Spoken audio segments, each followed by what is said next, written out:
The gunshot came at midnight.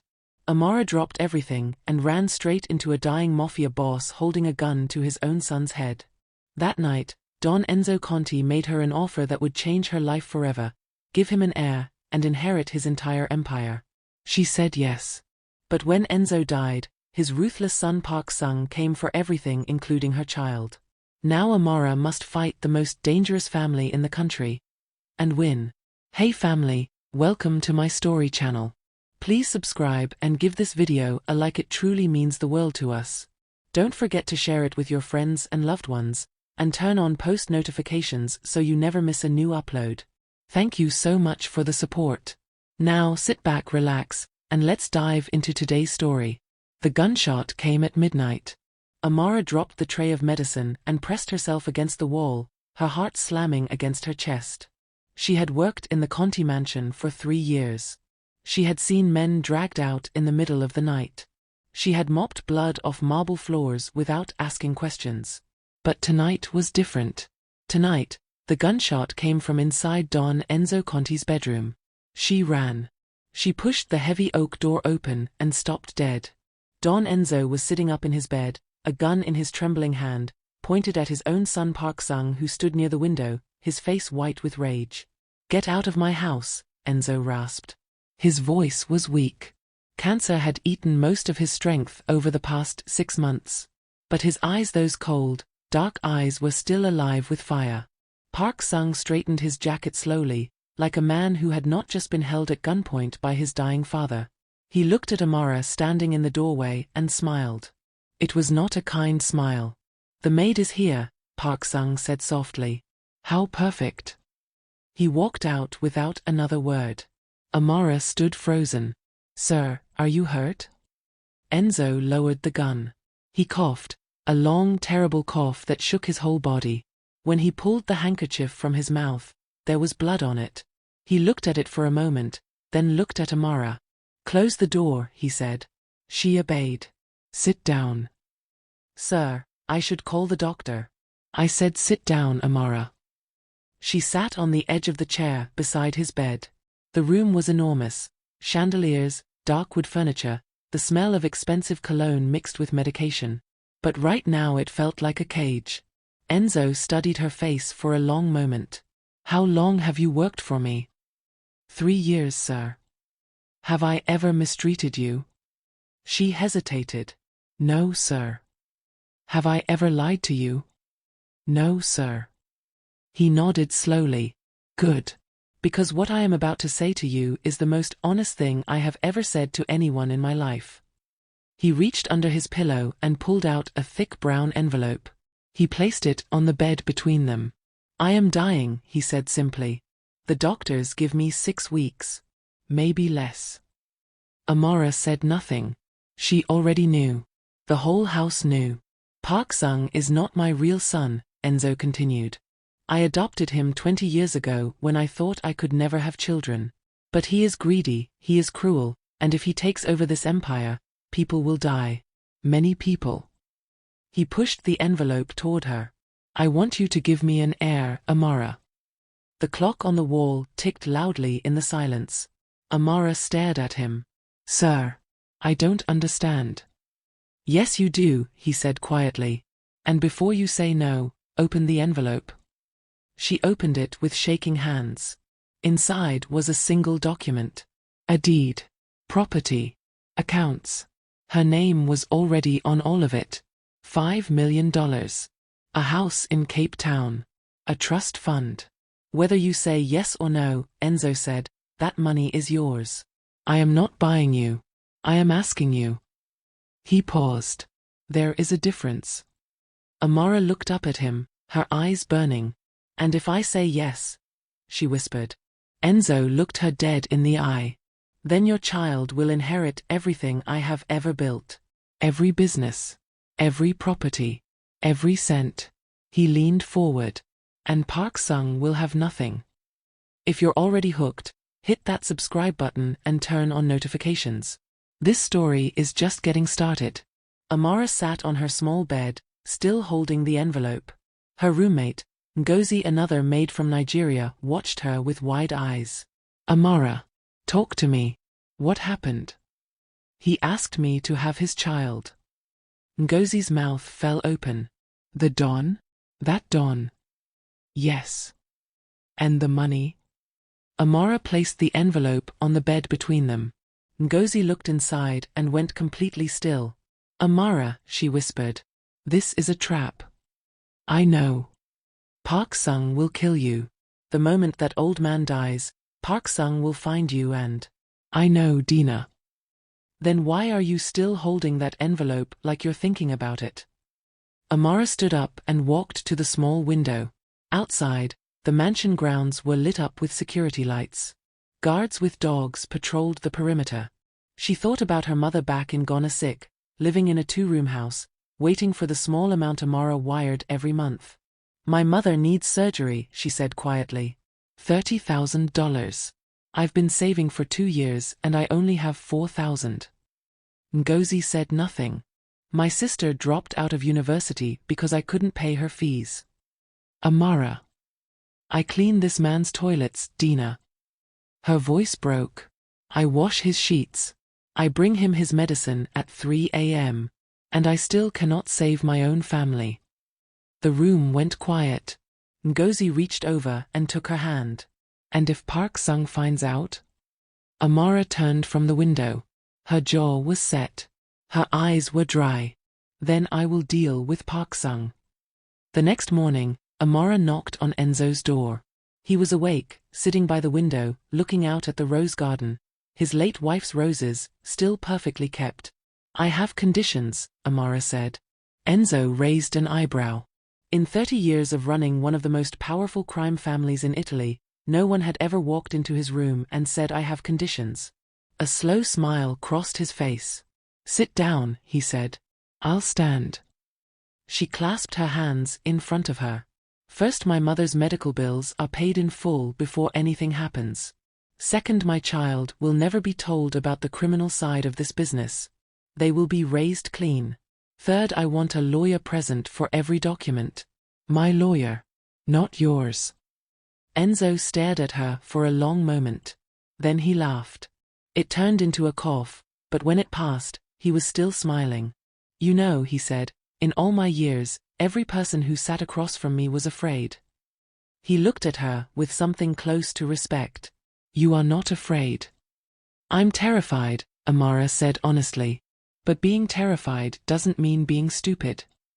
Enzo nodded slowly. Agreed. All 3 conditions. He extended his hand. We have a deal. Amara looked at his hand for 3 full seconds. Then she shook it. Word travels fast in a house full of servants. Amara had been careful. She told no one except Ngozi. She used a private doctor that Enzo arranged.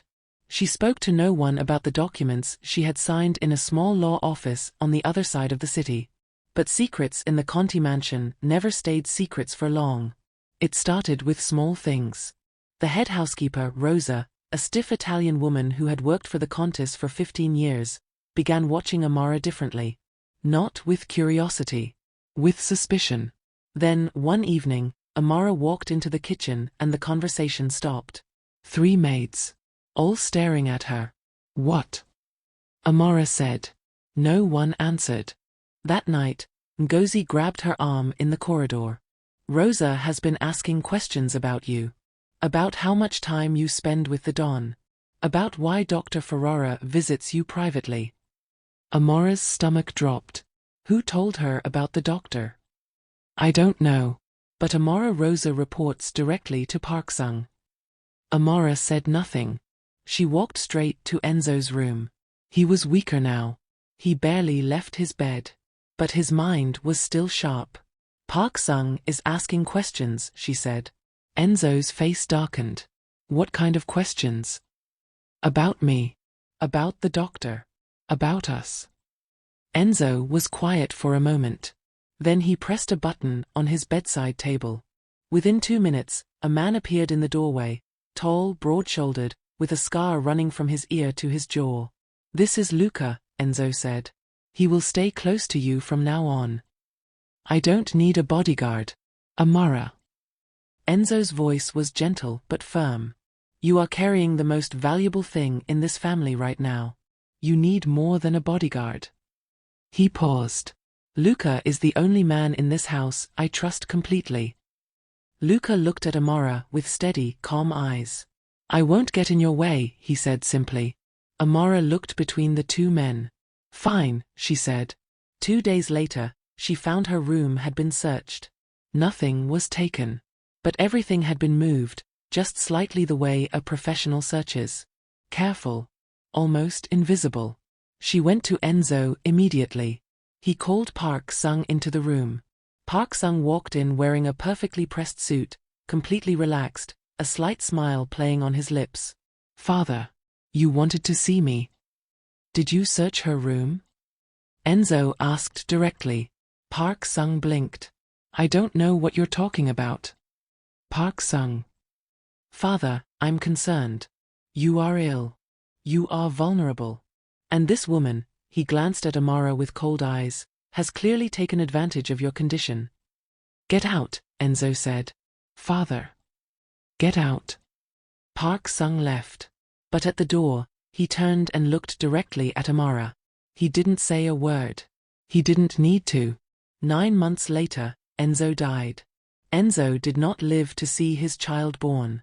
He died on a Tuesday morning quietly, in his sleep. Amara was not with him. She was in the hospital, in labor, fighting through 18 hours of pain in a private room that Enzo had paid for months in advance. Luca sat outside her door the entire time. When the nurse placed the baby in her arms, a boy, small and perfect, with Enzo's dark eyes, Amara did not cry tears of joy. She cried tears of terror. Because she knew exactly what this baby represented. Power. Money. A throne. And there were people in that city who would do anything to make sure this child never sat on it. She named him Enzo Conti. 2 names. 2 worlds. 1 child. When she called Ngozi from the hospital, her friend answered on the first ring. He's here, Amara said. A pause. And Enzo? Amara closed her eyes. He's gone. The silence between them was heavy. Amara, Ngozi finally said. Park Sung is already moving. He's called a family meeting for Friday. The lawyers, the business partners, everyone. He's announcing himself as the heir. He can't. The will. He's contesting the will. He has his own lawyers. Expensive ones. Amara looked down at Emeka sleeping in her arms. His tiny fingers curled and uncurled slowly. He had no idea. He had absolutely no idea what world he had been born into. I need you to call my lawyer, Amara said. Tell him the baby is here. Tell him it's time. The will reading happened 3 days later. Amara walked into a room full of enemies. Park Sung sat at the head of the long conference table, flanked by his own lawyers and 2 of Enzo's oldest business associates. When Amara walked in, holding Emeka wrapped in a blue blanket, the entire room went silent. Park Sung's smile disappeared for the first time. What is she doing here? He said quietly. The estate lawyer, an old man named Bianchi, who had served Enzo for decades, cleared his throat. Mr. Conti, please allow me to read the will. She is a maid, Park Sung said, his voice low and controlled. She has no business. Mr. Conti. Bianchi's voice was firm. Please. Park Sung leaned back. His eyes never left Amara. Bianchi opened the document and began to read. I, Enzo Vittorio Conti, being of sound mind, declare that all assets, properties, businesses and holdings under the Conti name shall pass to my biological son, Emeka Enzo Conti, upon his 21st birthday. Until that time, full guardianship and financial control shall rest with his mother, Amara Mensah. The room exploded. Park Sung caught up with her in the parking lot. Luca stepped forward immediately, but Amara raised her hand. She turned to face Park Sung herself. He stood 3 feet away, his composure completely gone for the first time. His eyes moved from her face to the baby in her arms. Do you think this is over? He said quietly. The will was clear, Amara said. That old man was out of his mind. He was sick. He was manipulated. His voice dropped to a whisper. By you. Say whatever you need to say, Park Sung. I will bury you, he said. I will take that baby. I will destroy every document, every deed, every account with your name on it. And when I am done, he stepped closer, you will go back to cleaning floors. Luca put a hand on Park Sung's chest. That's far enough. Park Sung looked at Luca with pure contempt. Then he straightened, fixed his jacket, and walked away. Amara stood completely still until his car disappeared around the corner. Then her knees buckled. Luca caught her before she fell. I'm fine, she whispered. You're not fine, he said firmly. But you will be. Over the next 3 months, Park Sung's attacks were relentless. He filed 3 separate legal challenges to the will. He froze 2 of the Conti bank accounts, claiming fraud, leaving Amara scrambling to access funds. He fed stories to newspapers. Don Conti's African maid claims fortune. The headlines were vicious. Amara's phone rang constantly with journalists. She stopped answering. But the worst attack came at home. She woke one morning to find the front gate of her house broken open. Her car tires were slashed. And on the front door, written in red paint, "Go back to where you came from." She stood on the doorstep in her dressing gown, Emeka on her hip, reading those words. She did not cry. She took a photo of it. Then she called her lawyer. Every attack is evidence, her lawyer, Angela Rossi, a fierce woman in her 50s, told her. Let him keep swinging. Every swing leaves a mark. He slashed my tires, Angela. He sent journalists to my mother's house in Ghana. Angela paused. He went to Ghana. They showed up at my mother's front door, asking questions, trying to get her to say I manipulated Enzo. Amara's voice cracked. My mother is recovering from surgery. She opened her door and found reporters on her step. The line was silent for a moment. Amara, Angela said slowly. He just made a very big mistake. The DNA results were presented in court on a cold Wednesday morning. Angela stood before the judge with the composure of someone who had been waiting for this moment for months. Park Sung sat on the opposite side, his expensive lawyers arranged around him like armor. Your Honor, Angela said clearly, we present certified DNA results confirming that the child, Emeka Enzo Conti, is the biological son of the late Enzo Vittorio Conti. Park Sung's lead lawyer shot to his feet. We object to the validity. The test was conducted by 3 independent laboratories, Angela continued, unruffled. In Italy, in Switzerland, and in the United Kingdom. All 3 results are identical. The judge studied the documents. Park Sung's jaw tightened. Then Angela placed a second folder on the judge's desk. We also present financial records showing that in the months prior to Don Conti's passing, Park Sung Conti transferred €14 million from the Conti family accounts into private offshore holdings without authorization. The courtroom murmured. Park Sung stood up. That is a lie. It is documented, Angela said calmly. Bank transfers. Dates. Account numbers. All here. The judge raised his hand for silence. Park Sung looked across the room at Amara. She looked back at him calmly, Emeka asleep in a carrier on her chest. For the first time, Park Sung looked afraid. After court, 2 of Enzo's oldest business partners, men named Caruso and De Luca, who had served Enzo for 30 years, requested a private meeting with Amara.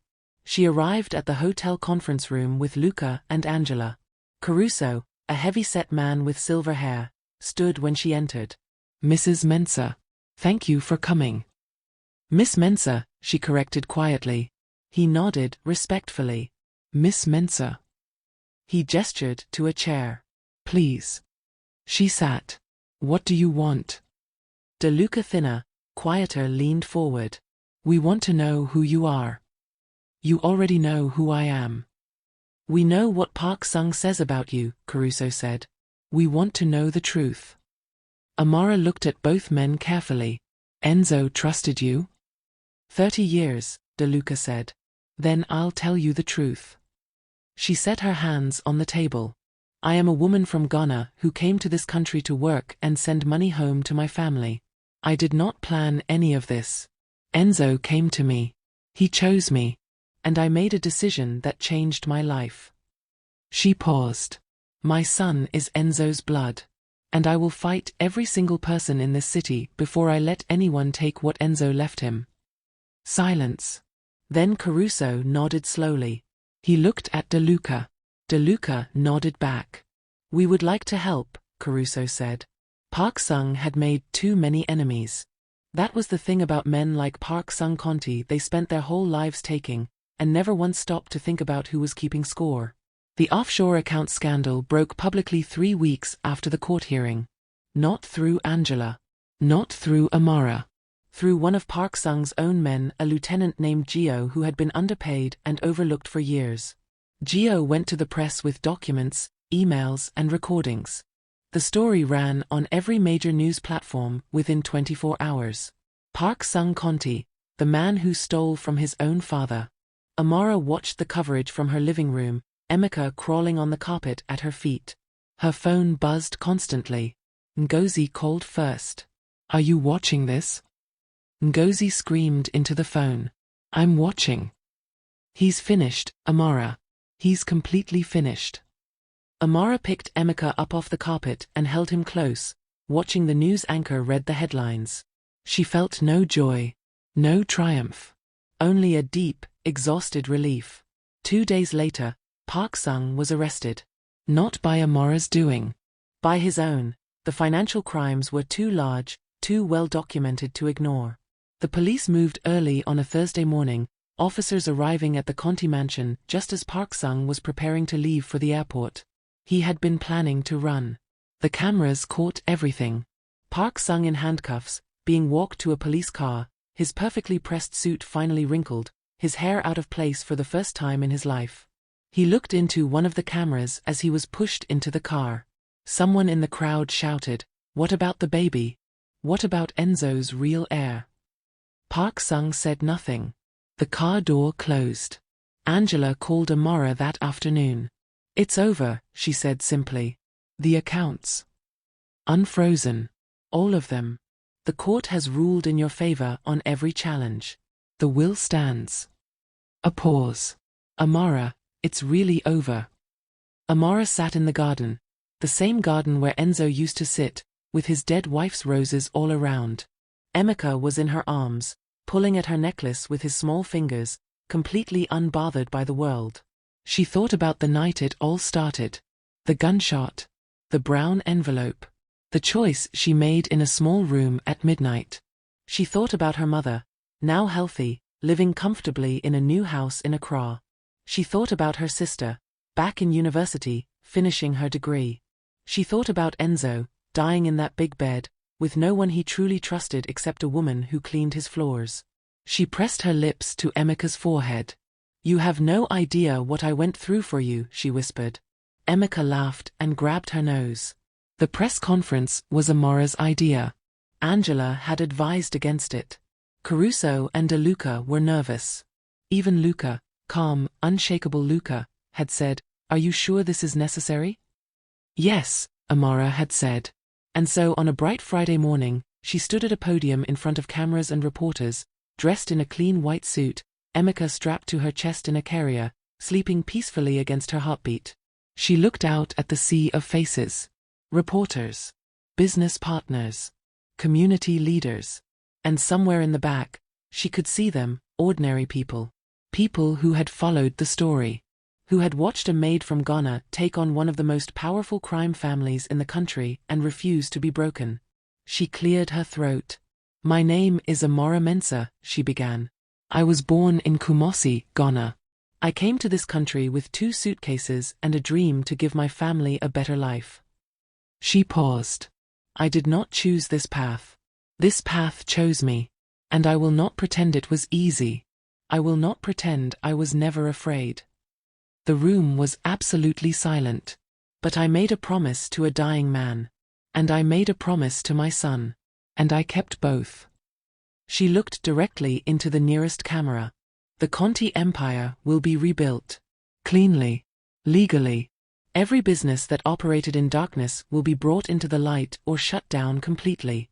The money that Enzo built will be used to create jobs, build schools, and support communities. She paused.